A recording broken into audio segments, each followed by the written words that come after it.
Welcome to the lecture on trade in value added with a focus on measurement issues. In this lecture, we'll try to understand the importance of trade in value added and why it should be measured.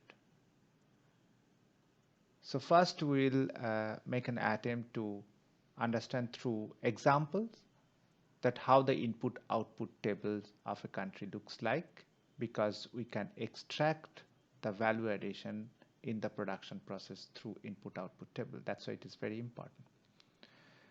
The national input-output table can be extended with bringing trade into the picture to make an inter-country input-output table, which can accommodate exports and imports of both final and intermediate goods. And also we can accommodate the return of the own exports with a value addition in importing country. So from this process, actually several indicators of trade in value added can be extracted, such as domestic value added in the exports, or what we call DVA, and the foreign contributions, that is the imported part which is embedded in the production and exports, which is called foreign value added or FVA, and the component which is exported by this country will be used by the third country for re-exports, which is indirect value addition or DVX. Some part of that can come back and to the country one, and as a result there could be a possibility of double counting. So through the input-output table analysis, we'll be able to separate out the double counting so that we can clearly identify how much is the trade in value added. Finally, using these indices, we'll be able to measure the GVC participation and GVC position.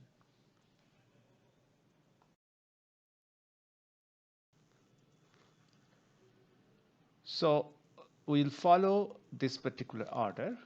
First we'll explain the basics, why we need to measure trade in value added, and then we'll go to a two-country case model to explain the mathematics behind it and how we can extract various components of the gross value of the exports, which is DVA, FVA, DVX, and also the double counting. Then we extend this to a generalized model, and finally we will look into the GVC participation and position index.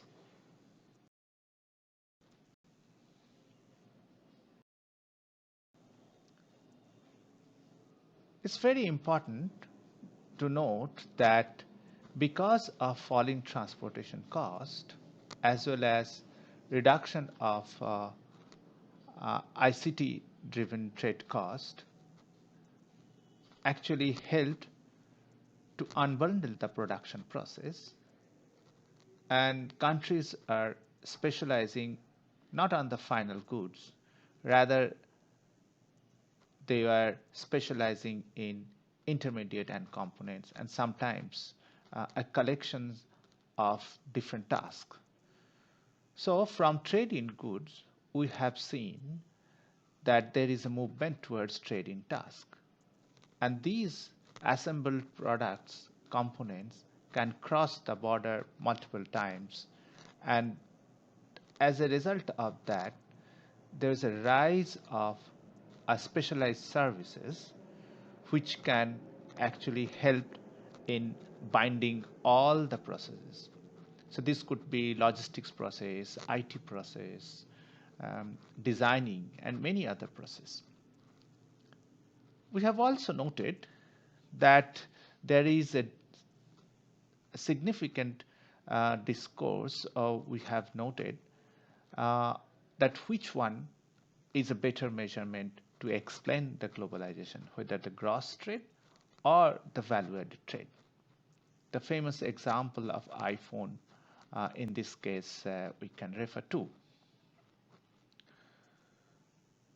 So why we should try to understand the trade in value added, because every country, when it makes an attempt to improve its trade policy, especially in 21st century, then the domestic and the foreign content of the exports need to be separated, because the trade policy may be targeting the improvement in the domestic value addition, or targeting to improve the skills and technology that are required to assemble the foreign products or components with the domestic product. And also in this process, the trade policy can actually help the firms to move up the value chain. One important thing here is we should mention that why the gross trade actually can mislead the world in terms of the engagement of countries in the globalized process. So we know that trade GDP ratio is the most important criteria to understand the openness of a country. But we measure GDP based on a value added basis. So it's basically invoice price less the cost of intermediate inputs. On the other hand, the gross exports or gross trade is based on the invoice value, which has been identified as well as noted by the customs at the time of crossing the border. So when we calculate the trade GDP ratio, the trade part is based on a gross value and the GDP is based on the value added methods. So trade GDP ratio will be overestimated because trade is based on gross value.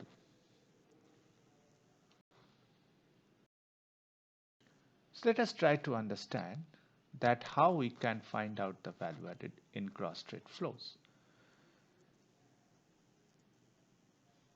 Think of this the situation like in a standard official trade statistics, in which suppose country A is reporting the export and country B is the partner country.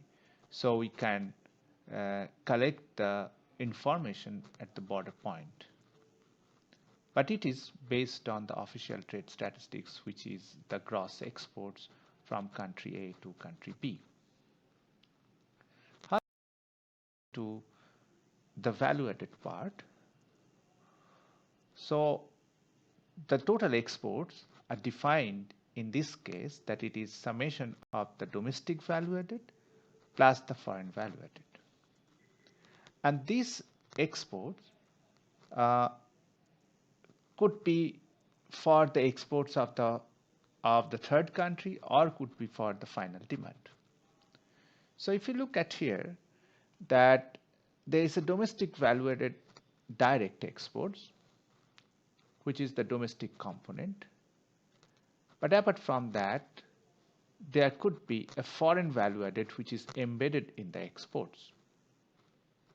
So this value is coming from the other country and being added with the domestic value to get the total value of the product which is exported. Apart from that, there could be domestic value added which can be part of the domestic value added also, which goes to country B not for final consumption, but it goes there as intermediate product, which will help country B to produce and then exports it to further to third country. So if you are able to separate the gross exports into such components, then we'll be able to understand that what is the exact contribution of country A in the production or in the export, the gross exports value.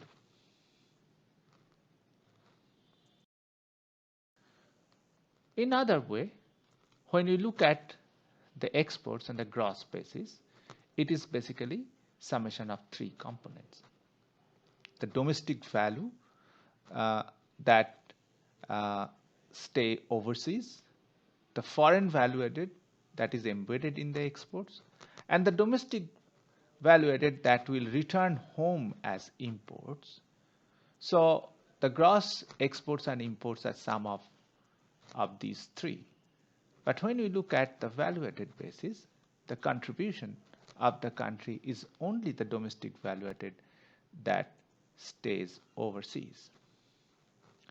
So what we require to separate the gross exports into such components, we need to refer to the input-output table where the output value is reported as sum of inputs plus the value added.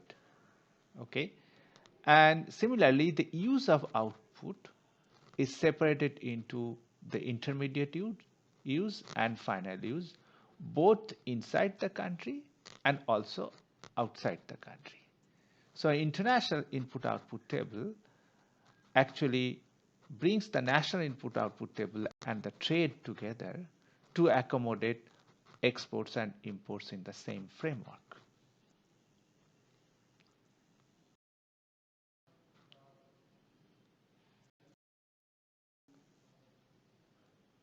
So how to measure the trade in value added? As just explained in the last slide, that we will be using the input output table. So here we need a little bit of matrix algebra to explain the dynamics, or rather the change of value addition. Several global organizations have made efforts to create international input-output table, which is popularly known as multi-regional input-output tables. So we'll be using in this lecture UNCTAD's EORA database, which is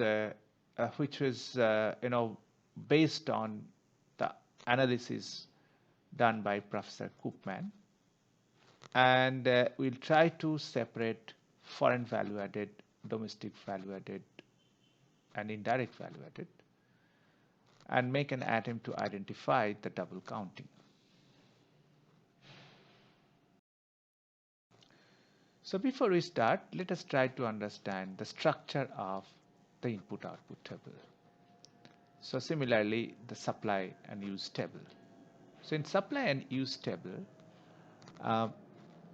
the supply part is basically as the production of the domestic goods, and these are the possible inputs and how much we are importing. So total supply is basically the sum of the domestic production and the imports. And then the usage part of it, how the total goods, what is being produced in the country, and these imports could be intermediate goods which was used in domestic production. So how much of that it will go for intermediate consumption, government consumption, household consumptions, and also how much it goes to capital formation. Further, how much it goes for exports.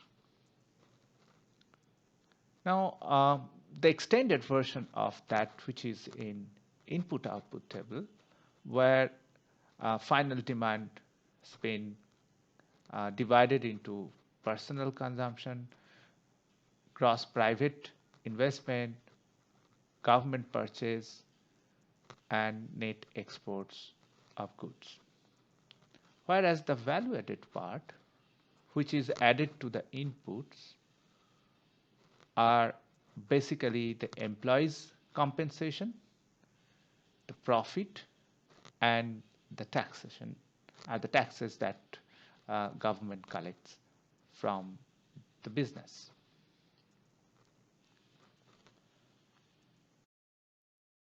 So every country is having its own input-output table. When an international input-output table is constructed, and I'm referring to the UNCTAD study, it may look like of this structure. So in this example, there are two countries, country A and country B, and there are uh, industry out there. So every country. So here it is basically a national input-output table where it is basically country A versus country A. And this is the intermediate inputs which A is importing from country B. So the domestic inputs and the intermediate inputs, which is an export of country B but an import of country A, plus the value addition will be the total value of the product. So these three components,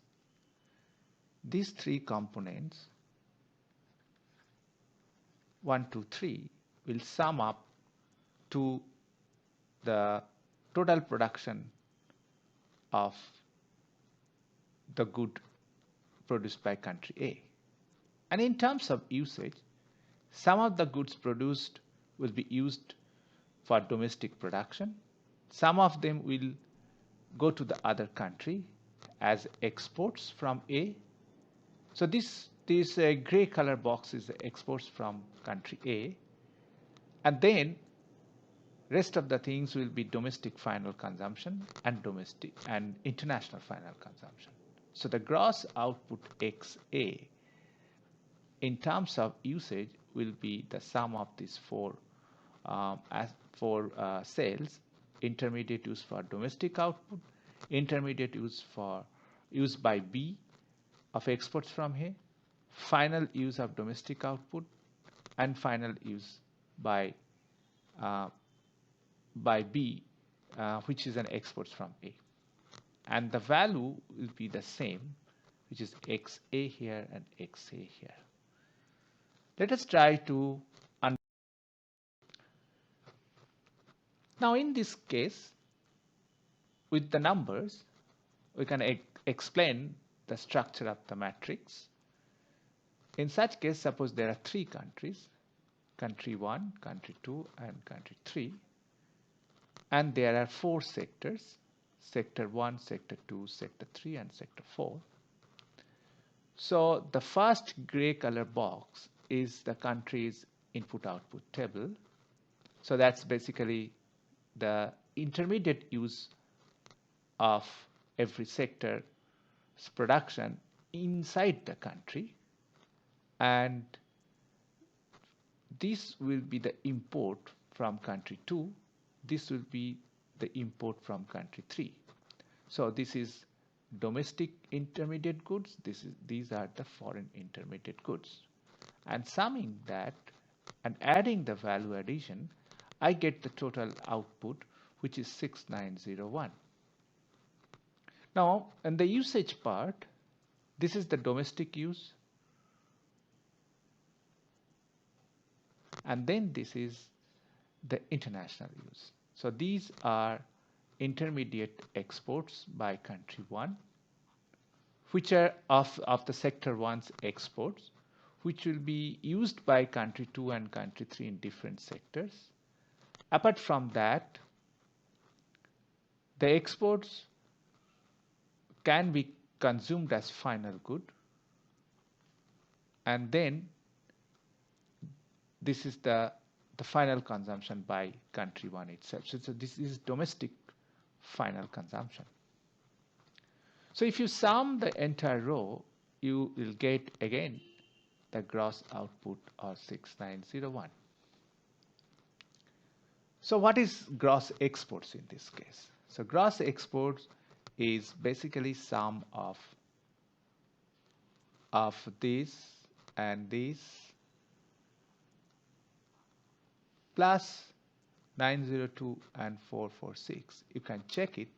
It will come as 5316. So what is left out, which is 6901 minus 5316, is the domestic consumption.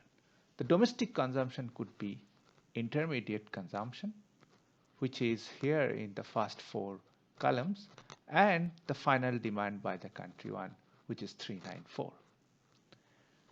So down here, if you look at the value addition matrix, which is one row for the country 1, second row for the country 2, and third row for country 3. So this is popularly known as a V matrix, and the entire big one is called T matrix, and the final demand is FT matrix. Now if you want to understand what is the value addition share um, in sector 1, then it is very simple to calculate. It is 1172 divided by 6901. So that will be the share of value addition. That is the contribution of sector 1 in producing the sector 1's total output. So this is the value addition share. Similarly, 1120 over 6657, that will be the value addition share of sector 2 in country 1. And similarly, so on and so forth. Let us now try to understand these things and explain how actually we can separate the trade in value added using a simple two-country model.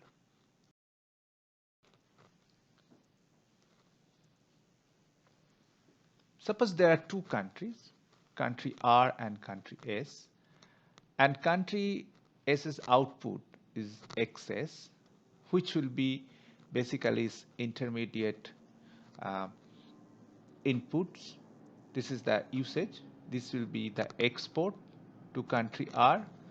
This is the domestic final demand, and this is the foreign final demand. ASS and ASR are the technical coefficient. That is basically 1 unit of product S is required to produce in country S is required to produce the domestic output in country S itself. So we can, from this idea, we can construct a two-country input-output table in the following way.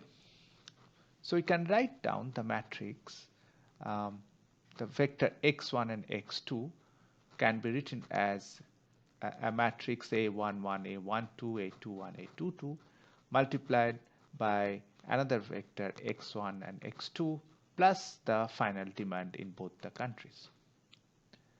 So as there is a x both sides, so if we try to solve it, then it will be basically x1 and x2 will be a matrix inverse of this, and we can multiply it by the another matrix y11 plus y12 and y21 by y22. So this matrix we can write it as B11, B12, B21 and B22. This is a very important matrix because this is called Leontief inverse matrix. So what is Leontief inverse matrix? Let us spend some time on it. Leontief inverse matrix, actually if we go component by component, for example the diagonal component B11 and B22. So B11 is the total amount of country 1's gross output needed to produce one extra unit of final good in country 1 itself. So it is 1 and 1. So inputs are from country 1. So the output which is been produced and also been used to produce 1 unit of good which will be used for final consumption in country 1 because you have Y1 here. Similarly, the same thing for country 2. And the other two diagonals from the right to the left, B12 and B21, actually talks about the foreign contribution. So B12 is the total amount of country 1's gross output needed to produce another unit of final good in country 2. So this is the sense of exports from 1 to 2 is involved. That's why it is 1 and 2. So goods produced in country 1 is going to country 2, being produced there and being consumed there. And the opposite thing is B21. So this is very important because Leontief inverse actually contains the direct and indirect contributions of values from domestic as well as international. So let us try to understand this thing through an example. Suppose there are three products and their production process is something like that, that the output produced X1 in country 1, country 1's output is capital X1, which is used as intermediate product in country 1, then exported to country 2, then exported to country 3, and this is the final consumption, Y1. So, so when we write this X11 divided by the total value X1, then I get AIJ, which is the technical coefficient. So you can understand AIJ is for 1 unit of I required to produce 1 unit of J. Okay, so we can write it down, this entire thing, X1 in this form, A11 X1, A12 X2, A13 X3, and Y1. So if you try to solve this, then actually you get X11 equals to sum Z1 Y1, Z2 Y2, and Z3 Y3. So this is all for final consumption. So these Zs are nothing but the interdependence. You can understand that Z will be basically a combination of many interdependence between the products, right? So in the matrix form is basically coming as I minus A inverse. So this is X equals to I minus A inverse into Y. So if you come to the left hand side, so if you put it in a matrix form, the entire matrix can be written as AX plus Y equals to AX. So X equals to I minus A inverse into Y, and this I minus A, we write it as BY. So what is this B? So this B can be extended, which will be an infinite series. So I plus A square A3 and goes on.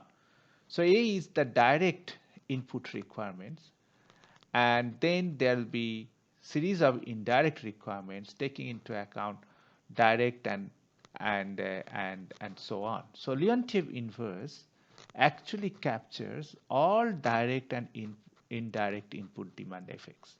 So what was our objective? Original objective was to separate the domestic value added and the foreign value added. Foreign value added can be clearly identified from the imports, but the indirect value added, that the exports going to the third country and again coming back as an import and added into exports further, that requires to separate out this B matrix. So this B matrix is extremely important. Now let us try to understand the value added. So value added at the unit level for two countries, V1 will be 1 minus A11 minus A21. Remember A11 and A21, the coefficients of two inputs 1 and 2 to produce one output of product 1. So what is left out is the value addition, which includes employees' compensations, profit, and taxation. So if we think of the V matrix, then it will be basically like this, right? So it's a 2 by 2 matrix. Now if I multiplied the B, which was basically B11, B12, B21, B22, then the VB matrix will look like. And this VB matrix is very important because this directly tells us the value added shares by the source of production. Now let us try to understand the components of this particular matrix. So V1 B11 and V2 B22. So you can understand it's the contribution of country 1 in the production of country one's final good of 1 to be consumed in 1.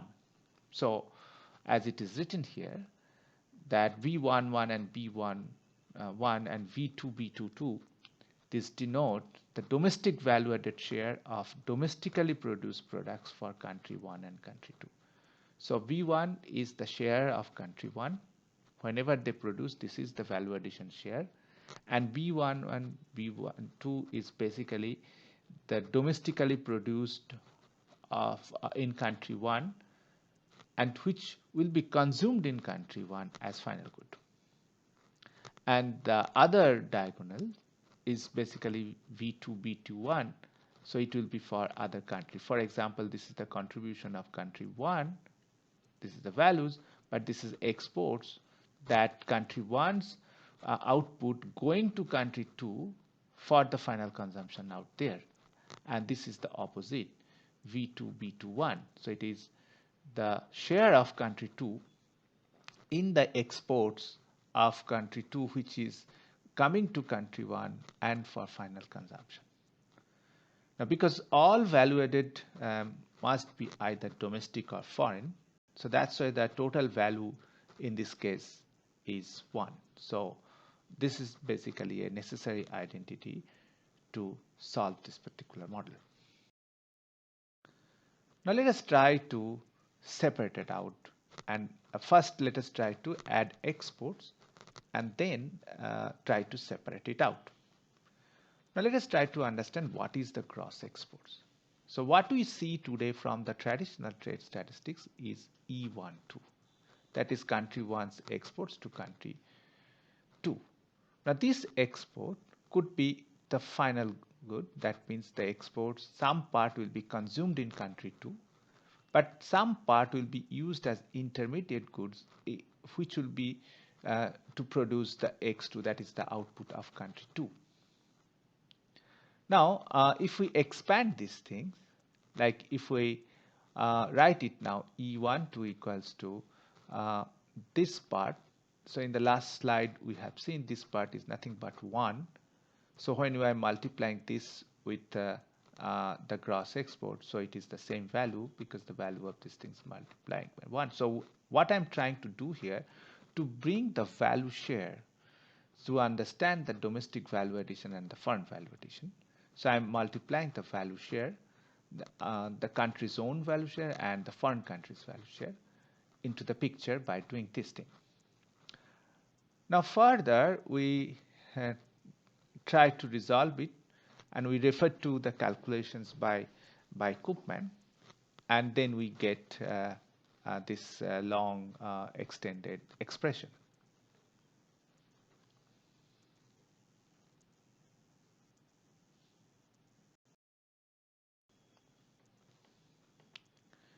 Now let us try to extend the discussion further to identify the double counting.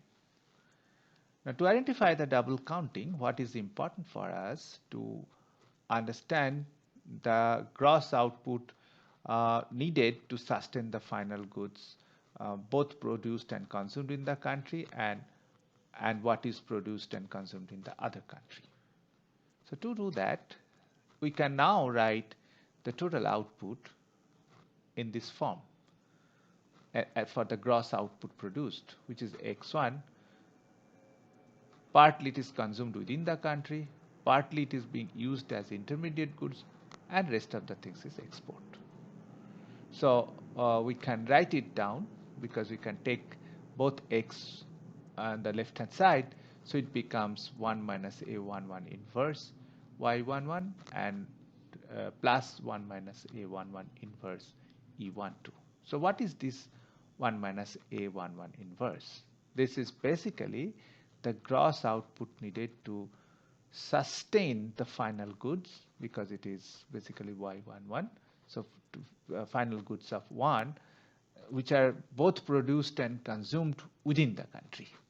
Okay, so if you subtract this from X1, so what we get is basically we get is the gross output needed to sustain the country's production of its gross exports. Okay, so this is the way we'll do it. So we'll use this particular thing. We'll go back to the equation in the last slide, and then we replace x1 by this.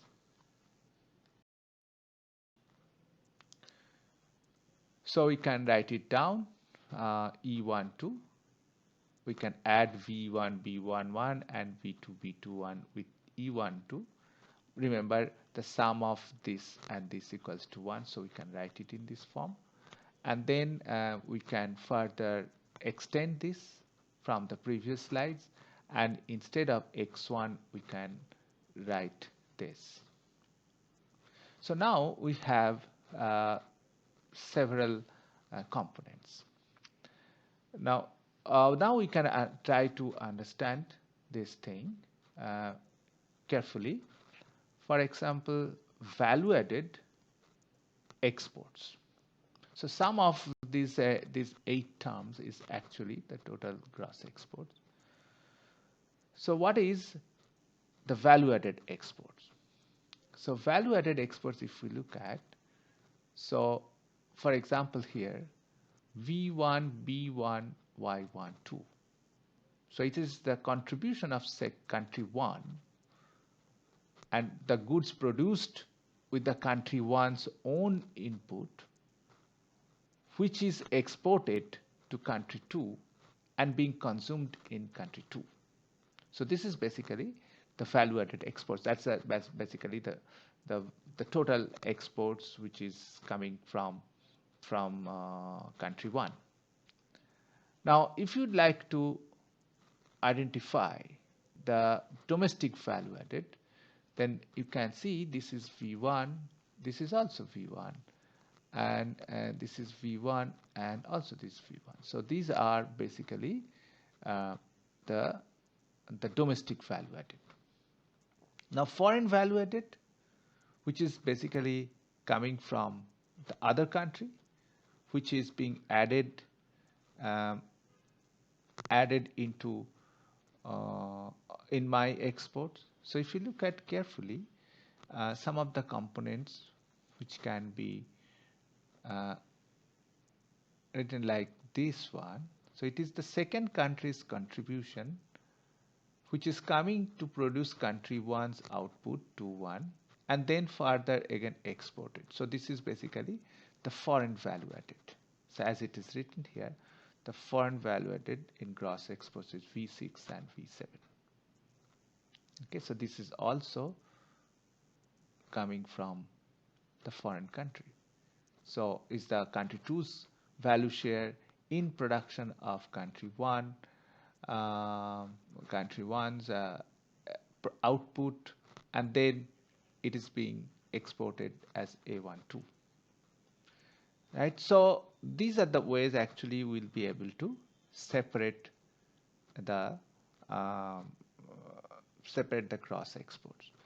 When you have a very large input-output table, these exercises are done generally by sophisticated programs, and there are several organizations right now is able to generate database based on the exercise, the similar exercise, which will be not just 2 by 2, rather multiple countries with multiple products.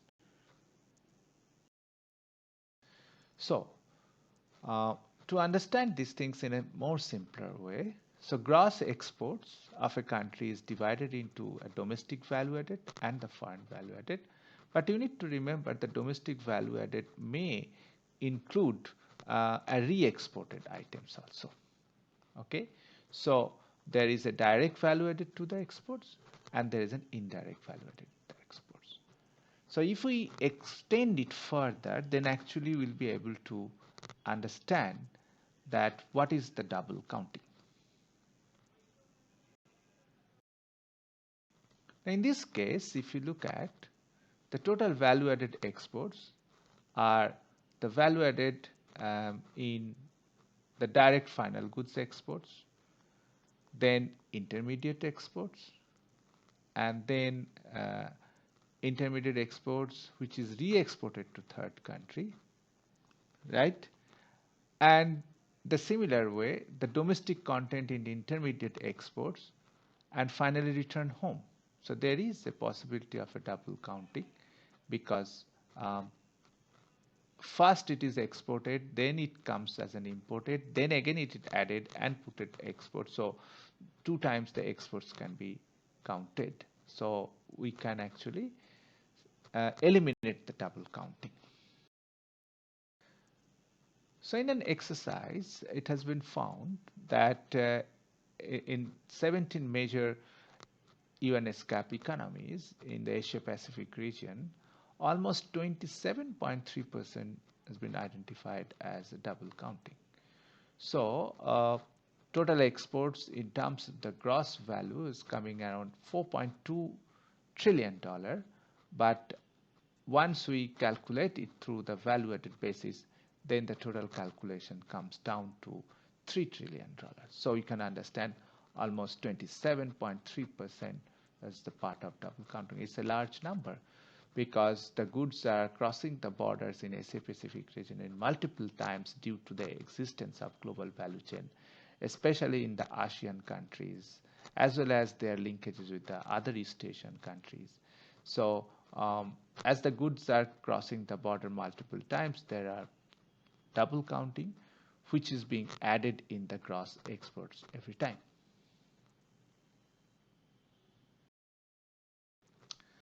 So quickly we can move to the generalized model. So generalized model, let us try to see it in this way, that the matrix looks like input-output model x equals to ax plus y. From there, actually, we can write it as x equals to by. So where the b is the Leontief inverse. So in a multiple country format, which looks like this, that this is the x matrix, this is the b matrix, this is the y matrix.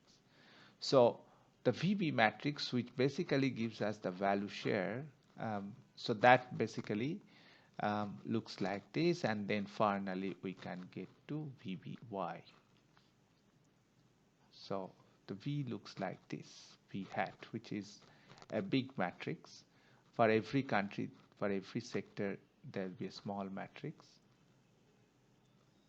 and this will be a matrix, a big matrix like this. So computer actually is going to solve this through a program. So what we can do here is basically identify the imported contributions.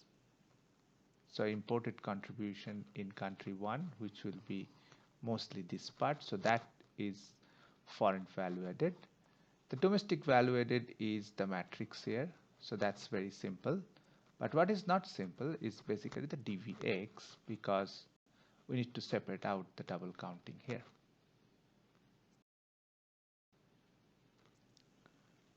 Finally, let's go to the GVC participation and position.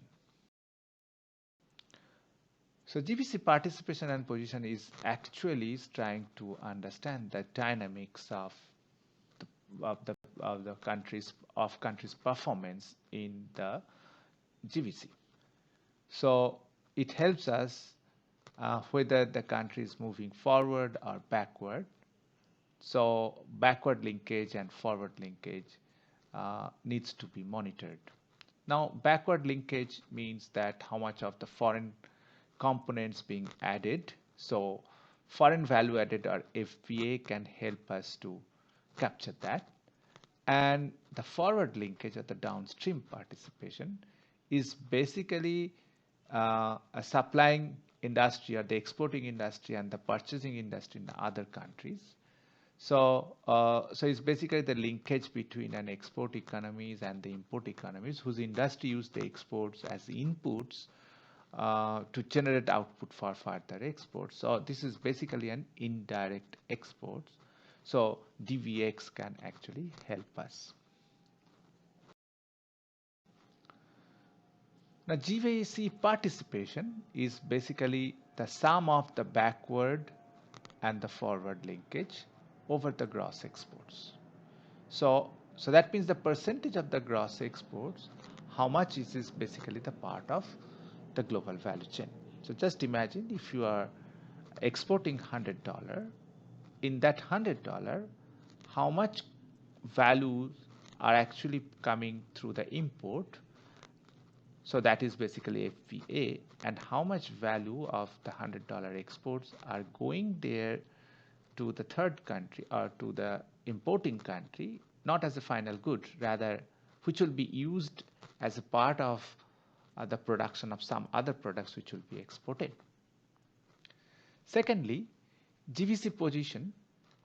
In GVC position, we try to understand that whether the firm is moving backward or the forward. So it is the log of 1 plus DVX by gross exports minus log of 1 plus foreign value added by gross exports. So this is the backward linkage, this is the forward linkage. If the firm is having forward linkage, then actually the position will be positive. If there's a higher FPA than DVX, then the value will be negative.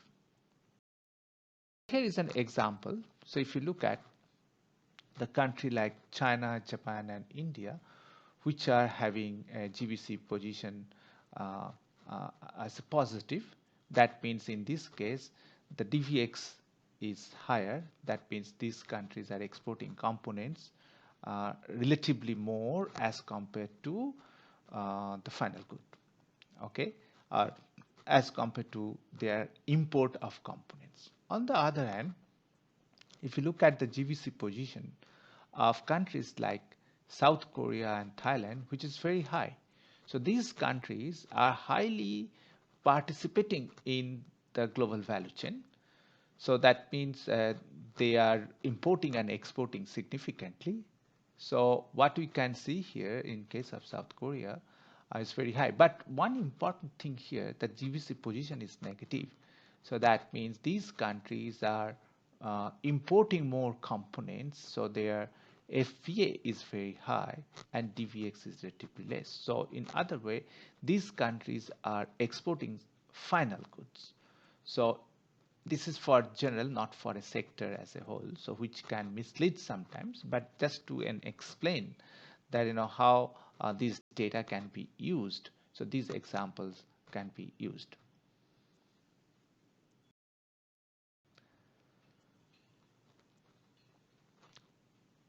So there are different databases available which participants can directly use. So one of the early databases, basically the TIVA database, Trade in Value Added Database by OECD, which is having 64 countries and 34 industries. And the UNCTAD EURA database is having 189 countries, and you can just search in Google because this data is available easily. World Input-Output database published a consortium of 11 institutions based on national supply, is having covering 43 countries and 56 industries.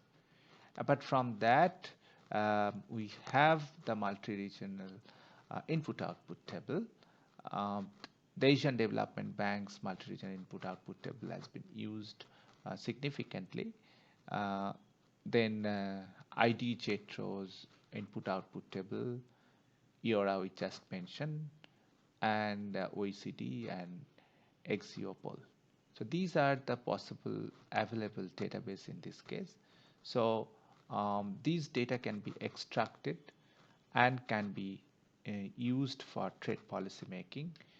The policymakers can note the dynamics sector-wise, their participation, their positions, and their backward linkage from backward linkage with which countries and forward linkage with which countries.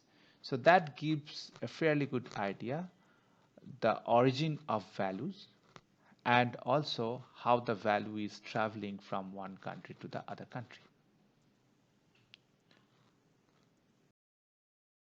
Thank you very much.